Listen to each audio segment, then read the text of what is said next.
नमस्कार। ये महाभारत कथा पूरी तरह से वेद व्यास महाभारत के ऊपर आधारित है। यदि आप इसका निरंतर श्रवण करते रहना चाहते हैं तो इस चैनल को सब्सक्राइब जरूर कर लें और आगे आने वाले सभी पॉडकास्ट के नोटिफिकेशन के लिए बेल आइकन को भी जरूर से प्रेस कर दें। अब हम सुनेंगे ब्रह्म ज्ञान में सभी आश्रमों का अधिकार बताते हुए ब्रह्म तत्व का निरूपण।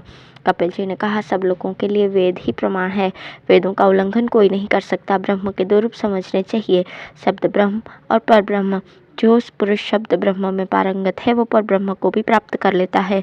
जो निष्काम भाव से अग्निहोत्र आदि कर्म कांड में लगे रहने वाले पुरुष कभी पाप कर्म में प्रवृत्त नहीं होते। उनके मानसिक संकल्प सिद्ध हो जाते हैं तथा उन्हें विशुद्ध ज्ञान स्वरूप पर ब्रह्म का निश्चय हो जाता है। वे किसी पर क्रोध नहीं करते और न किसी पर दोषारोपण करते हैं। उनमें अहंकार और मत्सर आदि दुर्भावनाओं का सर्वथा अभाव रहता है। ज्ञान के साधन श्रवण, मनन और निधि ध्यान में उनकी निष्ठा होती है। उनके जन्म, कर्म और ज्ञान तीनों ही शुद्ध होते हैं तथा वे समस्त प्राणियों के हित में तत्पर रहते हैं।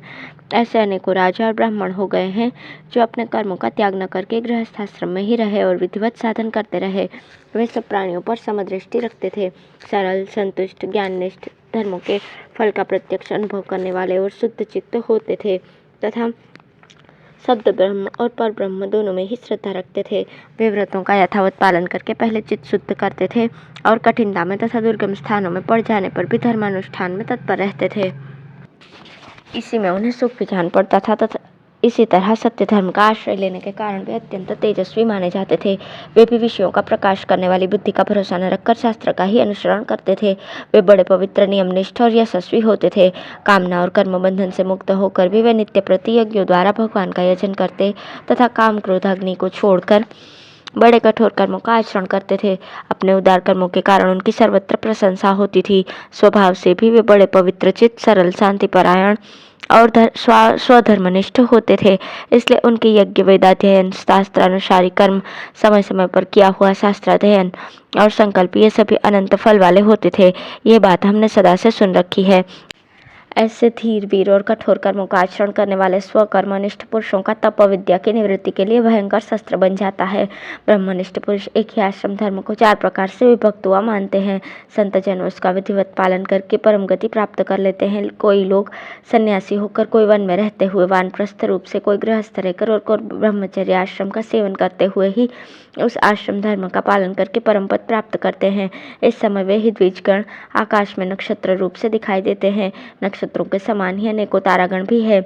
इन सब ने संतोष के द्वारा ही यह अनंत पद प्राप्त किया है। ऐसा वैदिक सिद्धांत है। जो इस प्रकार ब्रह्मचर्य का पालन करता है, गुरु सेवा में तत्पर रहता है, दृढ़ निश्चय वाला है और समाहित चित्त है, वही ब्राह्मण है। उसके सिवा और कौन ब्राह्मण हो सकता है। चारों वर्ण और चारों आश्रमों के उन तृष्णाहीन, विशुद्ध बुद्धि और मोक्षपरायण पुरुषों के लिए जागृत आदि तीनों अवस्थाओं के साक्षी तुरीय का अनुभव कराने वाला वो शम, दम आदि रूप धर्म समान ही है। शुद्ध चित्त और संयत आत्मा ब्राह्मण उस सनातन पर ब्रह्म को प्राप्त करते हैं। जो संतोषी और त्यागी है वही ज्ञान का अधिकारी है। ये मोक्षदायिनी विद्या यतियों को तो सनातन धर्म है। ये यति धर्म अन्य आश्रमों के धर्मों से मिला हुआ हो अथवा स्वतंत्र, इसे जो कोई भी अपनी शक्ति के अनुसार पालन करता है उसका अवश्य कल्याण हो जाता है।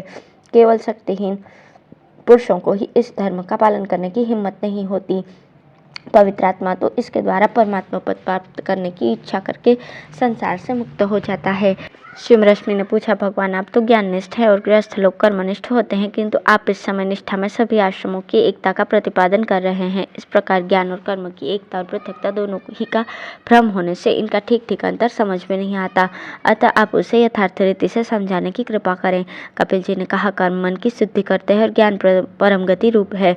जब कर्म द्वारा चित्त के दोष चल जाते हैं तो मनुष्य स्वरूप ज्ञान में स्थित होता है। सब प्राणियों पर दया, क्षमा, शांति, अहिंसा, सत्य, सरलता, अद्रोह और निराभिमानता, लज्जा, तितिक्षा और शम ये ब्रह्म प्राप्ति के उपाय हैं। इनके द्वारा पुरुष पर ब्रह्म को प्राप्त कर लेता है। विद्वान पुरुष को इस प्रकार कर्मफल का निश्चय समझना चाहिए। जिस स्थिति को संतुष्ट, शांत, विशुद्ध चित्त और ज्ञाननिष्ठ पुरुष प्राप्त करते हैं उसी का नाम परम गति है। जो पुरुष संपूर्ण वेद और उनके प्रतिपाद्य पर ब्रह्म को ठीक ठीक जानता है उसी को वेदज्ञ कहते हैं और सब तो केवल धौंकनी के समान है। वेदज्ञ पुरुष सभी विषयों को जानते हैं क्योंकि वेद में उन सभी का समावेश है। जो कुछ है और जो नहीं है उन सभी विषयों की स्थिति वेद में है।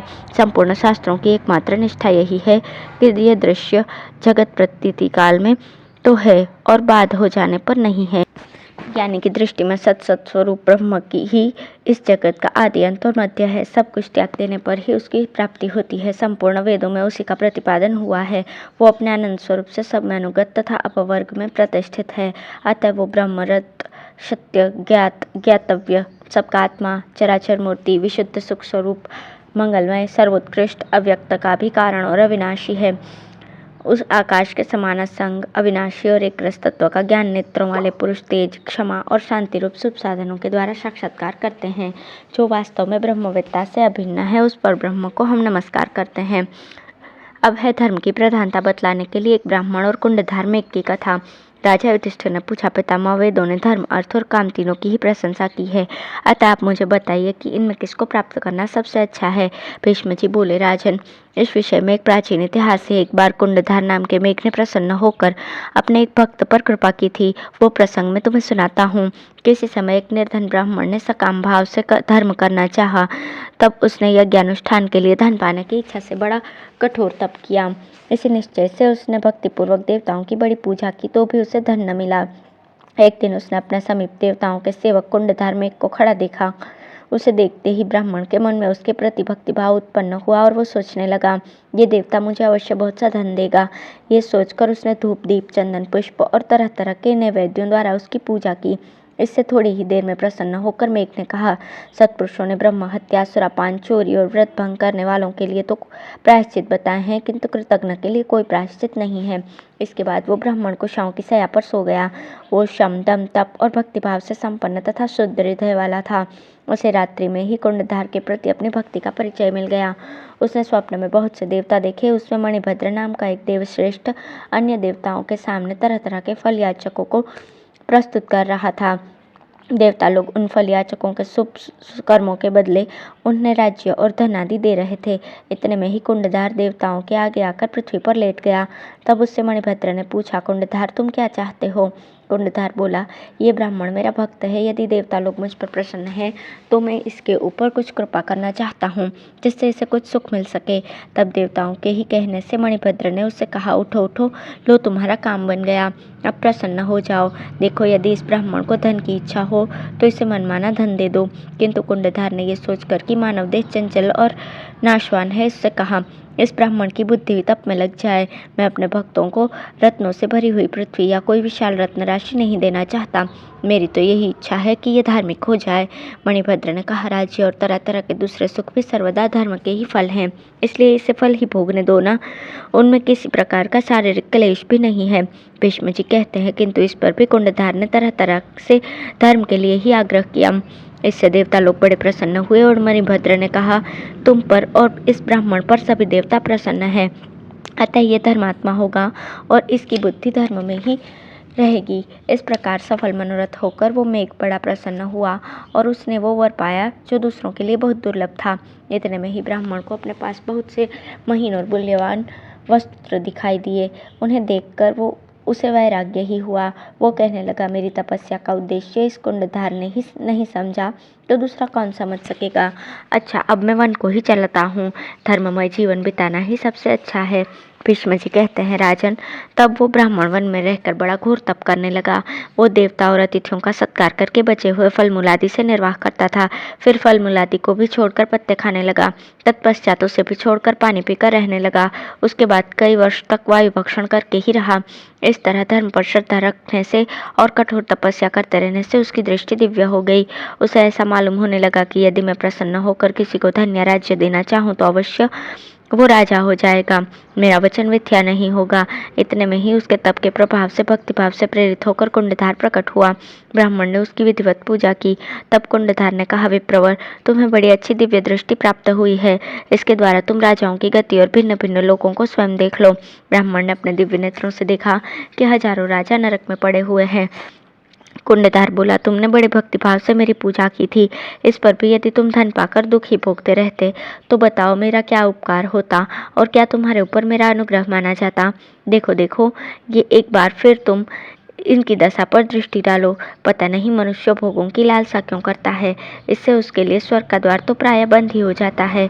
इस बार ब्राह्मण ने देखा कि उन भोगी पुरुषों को काम, क्रोध, लोभ, भय, मद, निद्रा तंद्रा और आलस्य आदि घिरे हुए खड़े हैं।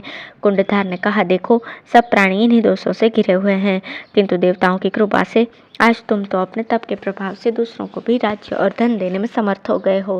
राजन, तब वो ब्राह्मण सिर झुकाकर कुंडधार के आगे लेट गया और कहने लगा, आपने मुझ पर बड़ी कृपा की है। आपके स्नेह को न जानकर मैंने काम और लोभ के कारण आपके प्रति जो दुर्भावना की है उसके लिए आप मुझे क्षमा करें। कुंडधार ने, मैं तो पहले ही क्षमा कर चुका हूँ, ऐसा कहकर ब्राह्मण को गले लगाया और फिर वहीं अंतर्ध्यान हो गया। इस प्रकार कुंडधार की कृपा से तपस्या द्वारा सिद्धि प्राप्त करके वो ब्राह्मण सब लोकों में विचरने लगा। आकाश मार्ग से चलना, संकल्प द्वारा अभिष्ट वस्तु को प्राप्त कर लेना तथा धर्म, शक्ति और योग के द्वारा जो परम गति मिलती है वे सभी सिद्धियां उसे प्राप्त हो गईं। देवता, ब्राह्मण, संत जन, यक्ष, मनुष्य और चारण ये सब भी धार्मिकों का ही आदर करते हैं, धनाढ्य या कामी पुरुषों का नहीं। राजन, देवताओं का तुम्हारे ऊपर बड़ा अनुग्रह है, इसी से तुम्हारी बुद्धि धर्म में लगी हुई है। धन में तो सुख का लेश मात्र ही रहता है, परम सुख तो धर्म में ही है। धन्यवाद।